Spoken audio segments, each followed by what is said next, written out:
5 true hotel horror stories. 1. The walls crawls. Entering the hotel, I was struck by an odd sense of unease. The lobby was grand, yet the air seemed heavy, suffused with a subtle tension. The concierge's smile didn't quite reach their eyes as they handed me the room key. I brushed off my unease, chalking it up to fatigue from the journey. As night fell, I settled into my room, its opulent decor at odds with my growing discomfort. The dim lighting cast elongated shadows that danced eerily on the walls. I tried to shake off the feeling, reminding myself it was just a hotel, but an annoying sense of being watched made it impossible to relax. Lying in bed, I heard faint whispers carried on the breeze, as if the walls themselves were murmuring secrets. I dismissed it as the wind playing tricks, until I realized the windows were sealed shut. A chill ran down my spine, and I pulled the covers tight around me. Sleep came fitfully, disturbed by strange noises that seemed to come from within the walls. Soft scratching, distant footsteps, each sound more unsettling than the last. My heart raced as I reached for the bedside lamp, only to find it dead. Panic gripped me and I fumbled for my phone, its feeble glow offering little comfort. I dialed the front desk, my voice trembling as I described the eerie occurrences. The receptionist's response was casual, almost rehearsed.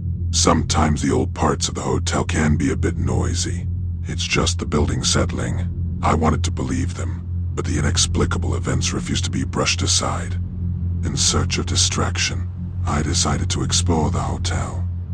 The hallways stretched endlessly, their faded wallpaper peeling in places. The air grew colder, and a feeling of dread settled over me. My footsteps echoed in an unsettling rhythm, and I realized I had lost my way. Turning a corner, I stumbled upon a narrow corridor that seemed to lead to nowhere. An antique mirror hung at the end, its glass tarnished and distorted. My reflection stared back at me, but something was off. The person in the mirror seemed different, their eyes hollow, their expression twisted in agony. I blinked, and the mirror was empty.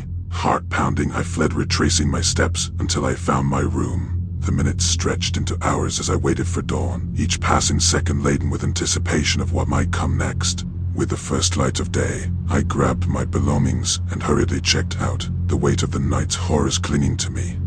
As I stepped out of the hotel, I couldn't shake the feeling that it held secrets beyond imagination, a place where the line between reality and the supernatural blurred.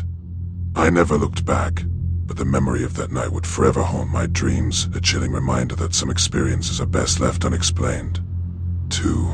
The timeless room. Stepping into the aging hotel, I was immediately struck by a sense of foreboding. The atmosphere was heavy, the air suffused with a palpable tension. The receptionist's smile was strained as they handed me the room key, their eyes avoiding mine. I brushed off my unease, blaming it on my tiredness from the long journey. Night fell and I entered my room, only to find it unsettlingly nondescript.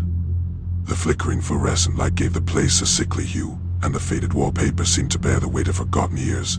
I tried to put my unease aside, telling myself it was just a place to rest, but the shadows that clung to the corners seemed to have a life of their own. As I settled into bed, I heard faint whispers, carried on a breeze that seemed to slip through the cracks in the walls. I shook my head, attributing it to the wind outside, but then I noticed that the windows were sealed shut, and a cold shiver ran down my spine. Sleep was elusive that night, plagued by strange sounds that echoed through the halls. Creaking floorboards, distant footsteps, each noise gnawed at my nerves. I reached for the bedside lamp, only for the room to plunge into darkness. Panic welled up as I fumbled for my phone, using its dim light to navigate the unfamiliar room. My trembling fingers dialed the front desk, my voice shaky as I recounted the eerie events. The receptionist's response was dismissive, as if they had heard it all before. "Old buildings can be a bit noisy at times," they said, their tone lacking any genuine concern. I hung up, feeling a growing sense of isolation. Desperate for a distraction, I ventured into the hotel's narrow hallways. The faded carpets squelched beneath my shoes, and the oppressive silence was broken only by the sound of my own breathing. I wandered, losing track of time, until I found myself before a door that seemed out of place. The room beyond was a stark contrast to the rest of the hotel. It was pristine, as if frozen in time. A sense of unease washed over me, but I couldn't tear my eyes away from the antique mirror that adorned one wall. My reflection stared back at me, but its smile was twisted, its eyes gleaming with malevolence. I stumbled back, the door slamming shut on its own. Heart pounding, I retraced my steps, each corner of the hotel feeling like a trap. When morning finally arrived, I packed my bags with trembling hands, eager to escape the nightmare that had become my reality.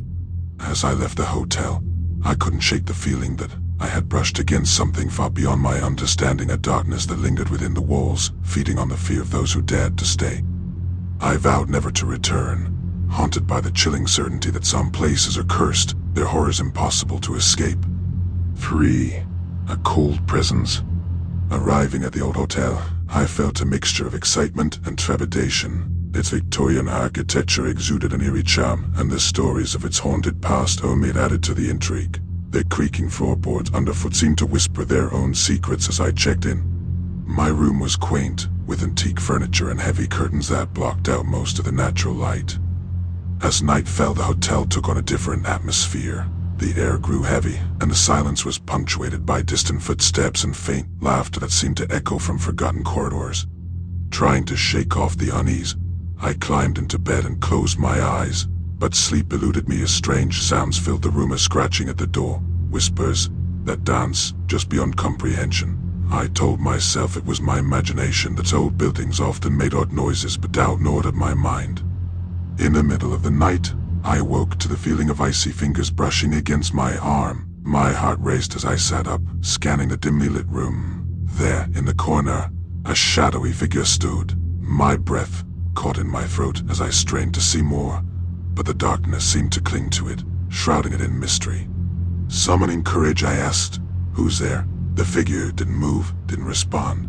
Fear and curiosity waged a battle within me, and finally, I switched on the bedside lamp. The light flooded the room, revealing an empty corner. The figure had vanished.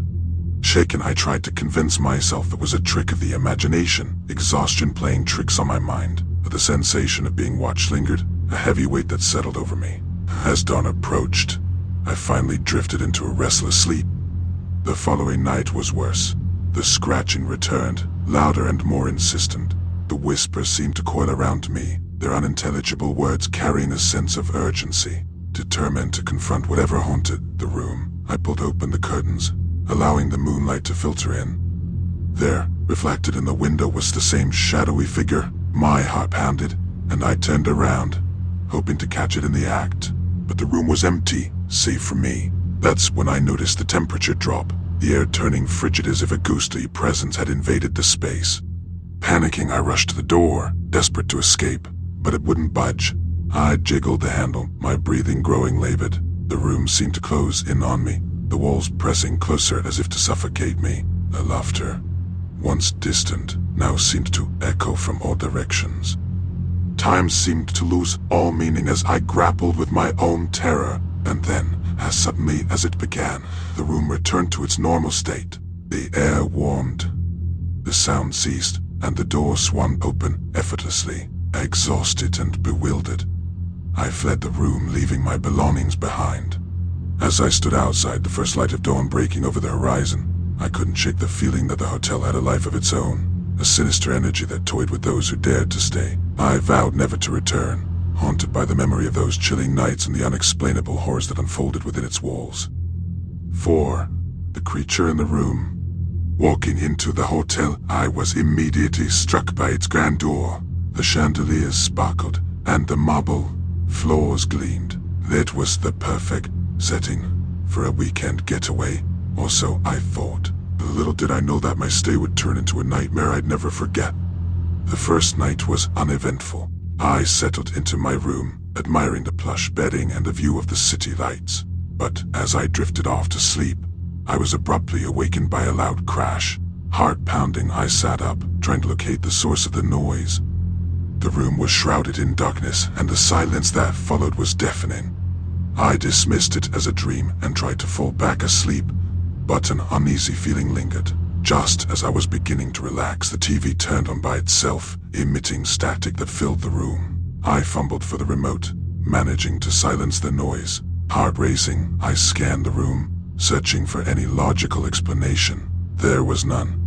The second night was when things took a sinister turn. I woke to find my room ice cold, despite the thermostat being set to a comfortable temperature. Shivering, I pulled the covers tight around me, only for them to be yanked from my grip. I sat up in shock, watching as the sheets and blanket were dragged off the bed and onto the floor. Terrified, I stumbled out of bed and made my way to the door, intending to seek help from the front desk, but the door wouldn't open. Panic rising, I jiggled the handle, slammed my shoulder against it, anything to get it to budge. It was as if the door had been sealed shut by an unseen force. That's when I heard a low, guttural growl emanating from the corner of the room.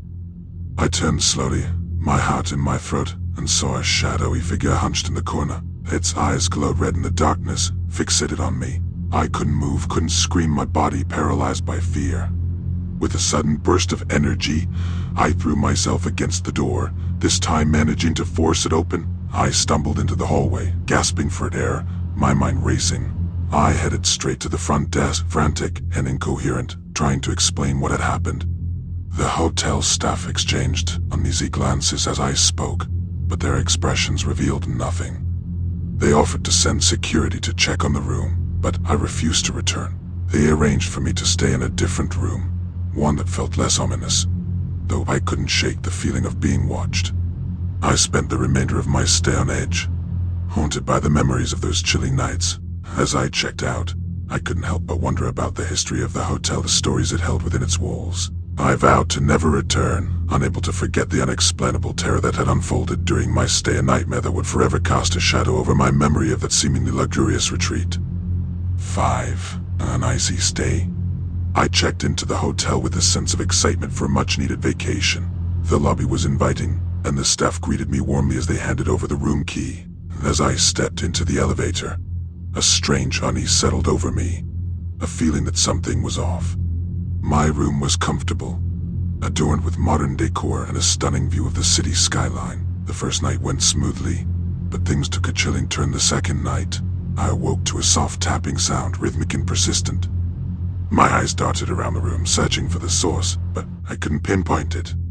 The tapping continued, growing louder and more insistent.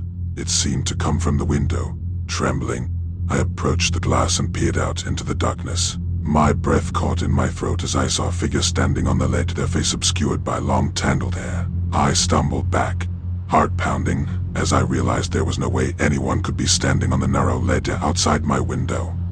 In a state of panic, I called the front desk, my voice shaking as I explained the situation.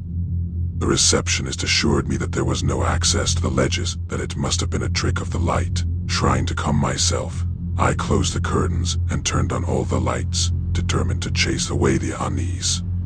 As I lay in bed, the tapping returned, accompanied by a low, haunting melody that seemed to seep through the walls. It was as if the very room itself was singing a mournful tune. I reached for my phone, ready to record the strange sound, but the device refused to turn on. My heart raced as the melody grew louder, the room filling with an otherworldly resonance. Suddenly the air grew icy cold, and a thick fog rolled into the room, obscuring everything from sight.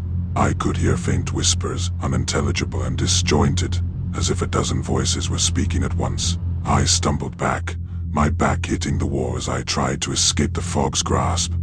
Then, just as suddenly as it had appeared, the fog dissipated, leaving the room eerily silent.